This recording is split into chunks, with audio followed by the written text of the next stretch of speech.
ഭാഗ്യവാന്മാർ, ആത്മാവിൽ ദരിദ്രരായവർ ഭാഗ്യവാന്മാർ, സ്വർഗരാജ്യം അവരുടേതാണ്. സ്വർഗരാജ്യം അവരുടേതാണ്. ഓക്കെ, ഇതിൻ്റെ ഒരു പ്രശ്നമെന്ന് പറയണത്, ഇത് സിമ്പിളായിട്ട് നമ്മൾ വെരിഫൈ ചെയ്ത് കഴിയുമ്പോൾ നമുക്ക് ശരീരത്തിന് ഒരു ശാരീരികമായ ഫിസിക്കൽ റിച്ച്നെസ് ഉണ്ട്, സ്പിരിച്വൽ റിച്ച്നെസ് ഉണ്ട്. ഈ ഫിസിക്കൽ റിച്ച്നെസ്, ശാരീരികമായ ഭൗതികമായ സ്വത്ത് എന്താണെന്ന് മനസ്സിലാക്കിയാൽ മാത്രമേ ആത്മീയമായ സ്വത്തും ആത്മീയമായ പോവർട്ടിയും മനസ്സിലാകത്തുള്ളൂ. അപ്പോൾ ഭൗതികമായ സ്വത്ത് എന്ന് പറയുന്നത് എന്താണ്? ആരോഗ്യത്തിന് ഉതകുന്ന രീതിയിലുള്ള എല്ലാ കാര്യങ്ങളും, ആഹാരം ഉൾപ്പെടെയുള്ള എല്ലാ കാര്യങ്ങളും, വ്യായാമം ഒക്കെ ഉള്ളത്. അതുപോലെ തന്നെ ഫിസിക്കൽ ഫിറ്റ്നസ്സും പിന്നെ അതിനോട് ബന്ധപ്പെട്ട് വരുന്ന സാമ്പത്തിക മേഖല, അങ്ങനെ വരുന്ന തൊഴിലും വരുമാന മാർഗങ്ങളും എല്ലാം അങ്ങനെ വരും. ഇതാണ് ശരീരത്തിൻ്റെ ഒരു ഭൗതികമായ ഒരു സ്വത്തെന്ന് പറയുന്നത്.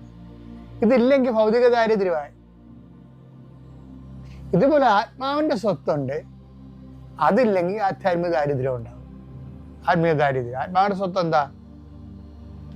ആത്മാവിൻ്റെ സ്വത്ത് ദൈവം തന്നെയാണ്. അപ്പോൾ നമ്മുടെ ഉടമ്പടി ഭാഷയിൽ പറഞ്ഞാൽ ആത്മാവിൻ്റെ സ്വത്ത് കൃപയാണ്.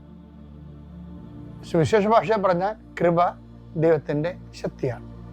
ദൈവത്തിൻ്റെ ശക്തി പൗലോസിൻ്റെ ഭാഷയിൽ പറഞ്ഞാൽ ഗലാത്യർ 5:6-19 അനുസരിച്ച് പറഞ്ഞാൽ ആത്മാവിൻ്റെ കൂടെ ഉണ്ടാകട്ടെ. കൃപയാർജിക്കുന്ന അനുസരിച്ചുകൊണ്ട് ആത്മാവിൻ്റെ സംവേദനക്ഷമതയും അറിയാനുള്ള കൃപയും അറിയാനുള്ള സാധ്യതയും കൂടുതൽ ഉയരും. അതാണ് ഈശോ പറഞ്ഞത്, നിത്യജീവൻ വരെ അങ്ങോട്ട് വരും. അതായത് ഏകസത്യമായ നിന്നെയും നീ യേശു ക്രിസ്തുവിനെ അറിയുകയാണ് നിത്യജീവൻ. ഇപ്പം യേശുവിനെ അറിയണമെന്ന് വെച്ച് കഴിഞ്ഞാൽ ഒരു ബേസിക് നോളജ് ഉണ്ട്, ഹൈസ്കൂൾ നോളജ് ഉണ്ട്, ഒരു ഡിഗ്രി നോളജ് ഉണ്ട്, ഗ്രാജുവേഷൻ ഉണ്ട്. അങ്ങനെ വ്യത്യസ്തമായ ഗ്രേഡിലാണ് നമ്മൾ യേശുവിനെ അറിയണത്. ഈ അറിവെല്ലാം അറിയണത് ജീവിതത്തിൻ്റെ ഭാഗമായിട്ടാണ് ഈ അറിവ് വരണത്. ജീവിതത്തിൽ വ്യത്യസ്തമായ സിറ്റുവേഷൻ നമ്മൾ അഭിമുഖീകരിക്കുമ്പോൾ സുവിശേഷ വിഹിതമായ ഒരു നിലപാടെടുക്കും. അതുകൊണ്ട് ഈശോ അതിനെല്ലാം കൂടി പറഞ്ഞെന്തറിയാവാം, എന്നെ പ്രതി. അതാണ് സംഭവം. ഇപ്പം മനസ്സിപ്പിടി കിട്ടിയ ഞാൻ പറഞ്ഞ എല്ലാം കൊണ്ടൊന്നും അവസാനിക്കേണ്ടത്, എന്നെ പ്രതി. നിങ്ങൾക്ക് എന്ത് സുവിശേഷ ഭാഗ്യവും സുവിശേഷ കൃപയും ആർജിക്കാം.